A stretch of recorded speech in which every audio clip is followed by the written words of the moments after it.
Syria ने साफ कर दिया है कि जब तक उस पर हमला नहीं होगा वो मिडिल ईस्ट जंग में नहीं कूदेगा। दूसरी तरफ डोनाल्ड ट्रंप ईरान के साथ जंग खत्म करने की तैयारी में है। ट्रंप ने दावा किया है कि ईरान में उन्होंने रिजीम चेंज कर दिया है।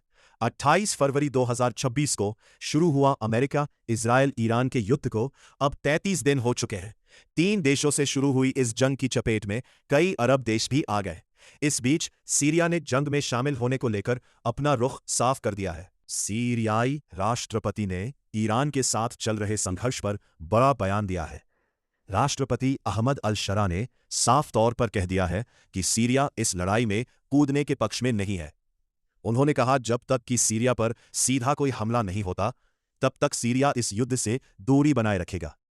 राष्ट्रपति ने यह भी बताया कि युद्ध में उतरने का फैसला तभी लिया जाएगा जब हमारे पास कोई राजनयिक समाधान नहीं बचेगा। Iran war. अब्बास अरागची रात में एक सार्वजनिक बैठक में शामिल हुए। अमेरिका भी उतरेगा ईरान के खिलाफ जंग में। मिडिल ईस्ट जंग खत्म होने का नाम नहीं ले रही है। सीज फायर की उम्मीदों के बीच ऐसी खबर आई है जिससे आशंका जताई जा रही है कि ईरान जंग का दायरा और ज्यादा बढ़ सकता है। द वॉल स्ट्रीट जर्नल ने अपनी रिपोर्ट में टॉप अधिकारियों के हवाले से बताया कि यूएई अमेरिका और उसके सहयोगियों की मदद करने की तैयारी कर रहा है जिससे हॉर्मुज़ स्ट्रेट को पूरी ताकत के साथ सुरक्षित किया जा सके। US Israel Iran war. बढ़ती महंगाई के बीच सत्ता बदलने पर अरबों खर्च करने के लिए ममदानी ने की ट्रंप की आलोचना। न्यूयॉर्क शहर के मेयर जोहरान ममदानी ने डोनाल्ड ट्रंप की कड़ी आलोचना की है। उन्होंने आरोप लगाया कि ट्रंप ने इस्लामिक रिपब्लिक ऑफ ईरान की सत्ता बदलने के लिए अरबों डॉलर खर्च किए, और वह भी ऐसे वक्त में जब अमेरिका खुद बढ़ती महंगाई और आर्थिक संकट से जूझ रहा है। उन्होंने आगे कहा कि ईरान युद्ध पर जो पैसा खर्च किया जा रहा है उसका इस्तेमाल करके अमेरिका के हजारों मेहनतकश लोगों के जीवन को बेहतर बनाया जा सकता था। दक्षिणी लेबनान में इजराइल का एक ड्रोन नदी में गिरा। इजरायली सेना ने बुधवार को बताया कि उसका एक ड्रोन दक्षिणी लेबनान की एक नदी में गिर गया। यह घटना तब हुई जब उस पर सरफेस टू एयर मिसाइल से हमला किया गया। इस मिसाइल को लेबनान में मौजूद इजरायली सैनिकों को रोकने के लिए तैनात किया गया था। तेहरान के कई हिस्सों पर इजरायली हमले। अल जजीरा की एक रिपोर्ट के मुताबिक ईरान की राजधानी तेहरान के कई इलाकों पर इजरायली हमलों के बाद शहर में धमाकों की आवाजें सुनाई दी। रिपोर्ट में ब्रॉडकास्टर के सूत्रों का हवाला दिया गया है। इजराइल ने यमन से आ रही मिसाइलों को किया इंटरसेप्ट। अल जजीरा की रिपोर्ट के मुताबिक इजराइल ने यमन से दागी गई मिसाइलों को इंटरसेप्ट कर दिया है। अल जजीरा ने ईरान की न्यूज एजेंसी के सूत्रों के हवाले से बताया कि और इजरायल की सेनाओं के संयुक्त हवाई हमलों में ईरान की एक दवा फैक्ट्री को निशाना बनाया गया। इस फैक्ट्री की पहचान तौफीक दारू फार्मास्यूटिकल के तौर पर हुई है।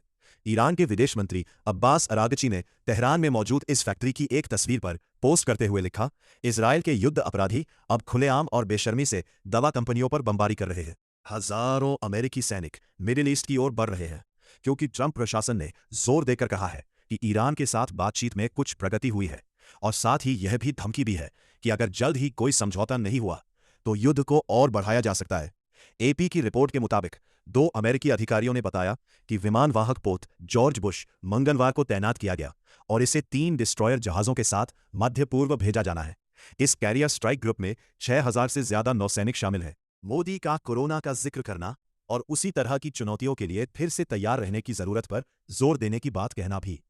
पीएम मोदी के बयान का यह हिस्सा सोशल मीडिया पर वायरल हो रहा है, जिससे लोग लॉकडाउन का जिक्र और उसे सर्च कर रहे हैं। ईरान पॉलिसी पर घर में घिरे डोनाल्ड ट्रंप। आम 36% अमेरिकियों ने कहा, हद पार पीछे हटने को तैयार नहीं ईरान।